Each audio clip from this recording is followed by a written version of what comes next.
Hello my friends and welcome back to Art Diaries at Wren Cottage. Today I'm sitting here with my pens and pencils and I'm going to be colouring a pair of pale-headed Rosellas. They are not actually birds from my garden. I saw them further north in Australia some years ago in one of the trips that I took with my husband when he was still alive. So this little painting is a bit of a memory tucked into it, as well as the feathers and colour.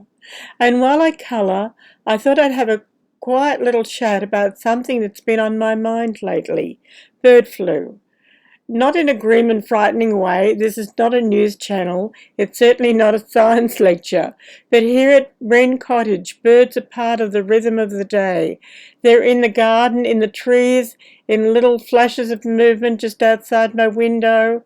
And that's when something that affects birds affects me. It does feel so close to home. So bird flu, properly called avian influenza, and the strain that we're hearing so much about is one of the H5 strains, including the H5N1. It has affected birds in many parts of the world for several years now, and in Australia we have been watching and have been fortunate because it took a very long time for it to come here.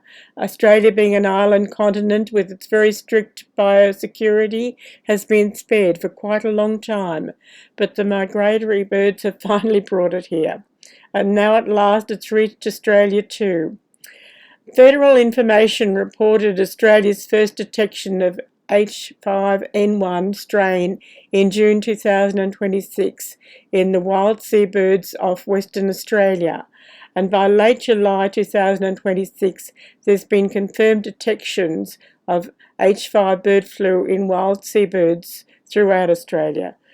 Now that sounds alarming, and of course it is serious, but one thing I'm trying to hold on to is this: because Australia has had several years behind much of the world to prepare for this, our scientists, vets, wildlife people and governments have had time to watch, prepare, plan and learn.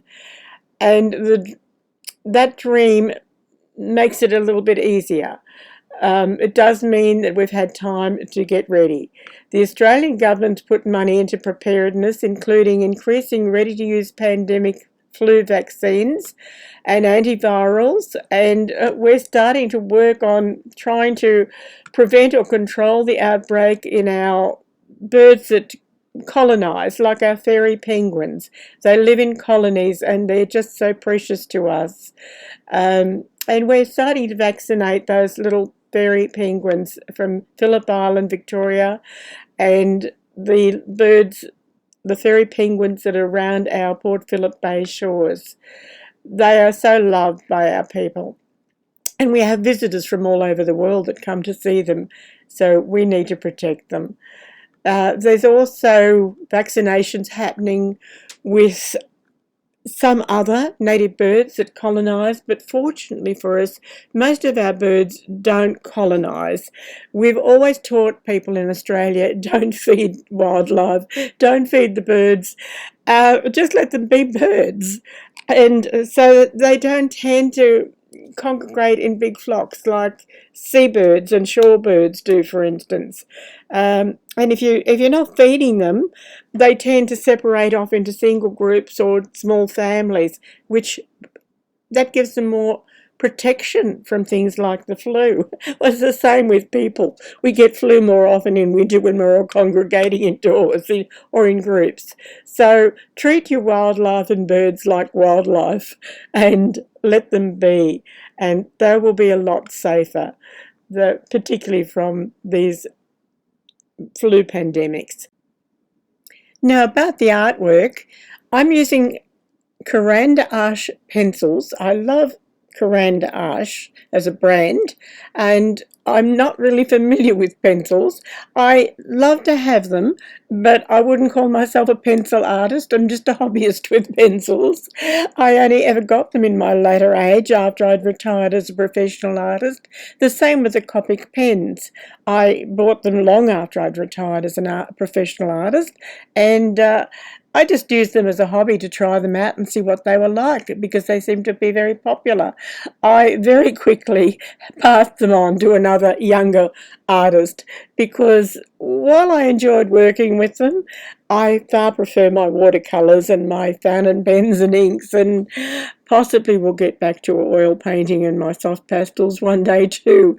I gave up a lot of art materials when I retired as a professional artist to care more full time for my husband, and I'll be honest with you, it feels so strange to be 80 years old and for the first time in my adult life not to have somebody to care for other than my dog Tess.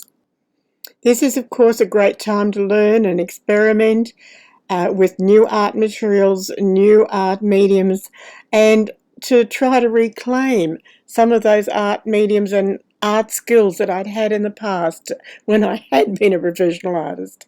I have no intention of returning to a professional artist at my age and my stamina, but I would love to create more and better art diaries, art journals.